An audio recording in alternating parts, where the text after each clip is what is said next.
Hey Marlize, thanks for sitting down with me and answering some questions today. Oh, thank you for having me. It's a pleasure.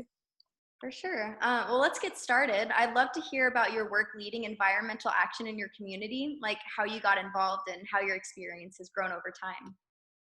Yeah, well, I was very into environmental justice and environmental issues in my high school. So I started an environmental club, and then my academic counselor, she heard of the Yeah institution in Santa Cruz County, and she's like, I think this would be a great opportunity for you if you want to continue having leadership roles throughout your community. You're going to work with other high schoolers, and I was wanting to do that because I really do believe in the voice of the youth, especially when issues that they're care about and they're very passionate about. So I'm like, yeah, I would want to be a part of that. So that's how I got involved. And yeah, Nice. Can you tell me about some of the projects that you've worked on or initiatives that you've done? we're currently working on having a YouTube channel for our main target is the youth, fifth graders and fourth graders, because we're still gonna perform social media, but many fourth and fifth graders don't have social media, but one platform that they're always on is YouTube. So we want to encourage them to have hope even in times like these, and also teach them how to have sustainable practices even at home. And some of these sustainable practices, you don't need a $100 budget, because sustainable practices can be expensive for an average person, but just turning off electricity when you go to sleep, turning off your lights, those necessary things that you don't really think of that are come cheaply. So that's our main goal for that. And I would want to, in the future, after shelter in place is over, to go in low income apartment complex and teach people of color sustainable practices, because I feel that will be something that I can do, and it would go beyond leadership, because you're influencing more people. Mhm. Yeah, well, obviously you're really passionate about these issues, and it seems like you're finding creative ways to make progress on them. Can you tell me why this issue is so important to you?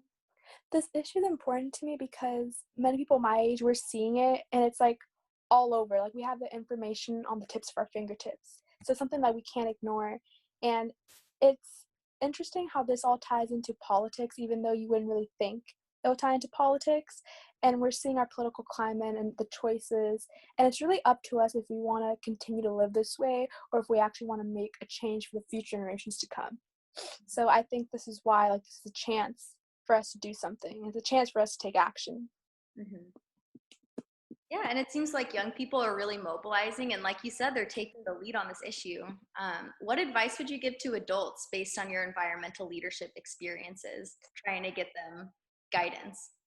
I would say honestly, I feel like adults like to minimize the youth and say, oh, we're all just talking and we're very progressive and we're just living in our own bubble. But the fact that the age of 17, I'm seeing everything that's going on right now, it's unbelievable. It's also kind of depressing, You wouldn't think I'm not even an adult and I'm already seeing this.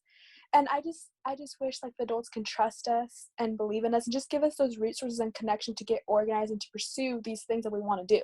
Because we need the help from the older generations to uplift us and here's the guidance, here's the resources to do and project your voice. Mhm. Yeah, I think it's really important to share resources. And like you said, schools are a really important venue to have that empowerment.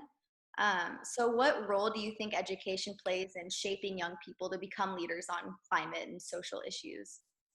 I would say education, obviously. It's not only just okay, history. I was thinking about this. Here's a textbook and it's just words, right? And it's the story. But history starts now, and we should take that and see how everything is playing and why everything is playing out and what can we do about it. Let's just not tell the story, but let's realize that this is history now, and why did it get to this, and what can we do, and what should we look forward to doing, and to inspire. Because I feel education is how I'm viewing education is education is important when it inspires you and it makes you passionate about these issues. I took environmental AP environmental science, and although it was solely for an AP exam, but it goes more than that because you're being educated, and for you to be privileged to have that class in your school, in your curriculum, Yeah. that was all over the place, but hopefully you get it. I totally agree. And that really resonates with me, this whole relationship with historic moment right now, and it really is up to us, and especially you and your peers as like the younger generation, to write this narrative. So I would love to hear more about like what things that you've learned or what lessons that you've gotten from your environmental work, like things that have surprised you or I don't know, inspired you. Um, what I learned is that you have to be organized and you have to be driven. You have to have motivation to actually make your voice heard. You know, at the beginning of doing this, I had so many like things I was passionate about, and I was just like I was a sponge wanting to squeeze all the water. Where it can get overwhelming, and you don't know the guidance, and you don't know what to do because you just want to do so much.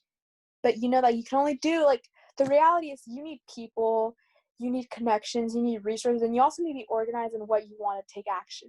And I feel like that's something like as leaders that we learn over time how to center ourselves and how to be driven and just take things one at a time. You can't conquer the world by yourself. You have to conquer it with people. Mhm.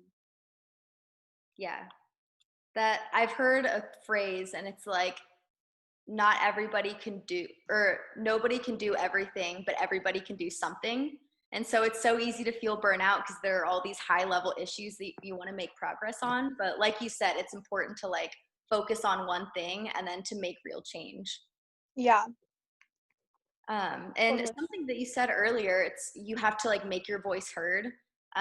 Well, transitioning to a sustainable society, like I'm sure you know, really means uplifting those voices of the people that are traditionally left out, like low income folks and people of color.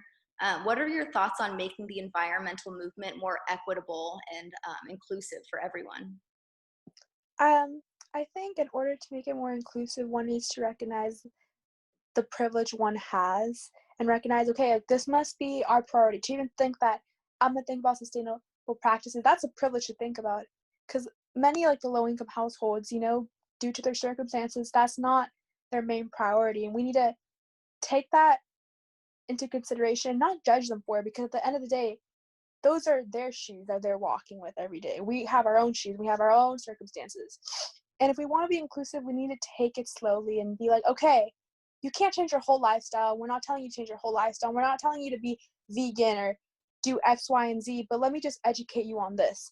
And mainly like educating like the young people of color from like in grade school to high school and be like, these are the options. These are the problems and have them be inspired. Hmm. Because I don't know, I feel like I've been inspired the most when in my circumstances I wasn't able to do X, Y, and Z, but with me getting inspired motivated me to get out of the circumstances or just do the little I could do and then maybe progress. Yeah, I love that. Knowledge really is power. Yeah, I was thinking about that today. I was just watching a lot of like journalism videos of Vice, and I was just like, wow, journalism is, I mean, knowledge is power. Yeah. Totally. Well, that hits on the last question that I had for you. Is there anything else that you wanted to add? Um, I feel like we just need to keep going. There's a lot that we need to do, and we might, like, this generation might not conquer everything. We have made progression, but there's still a lot of progression, but like that's life. You still have to keep going no matter what. You still have to strive. You still have to wake up. You still have to adapt to some things that you don't want to adapt to. It's an experience. That's how I'm seeing it. That's a really good mindset to have. And it's like passing the torch because, like you said, the work isn't going to end with your generation. So it's about continuously like empowering more and more people to take on that fight. Yeah, exactly.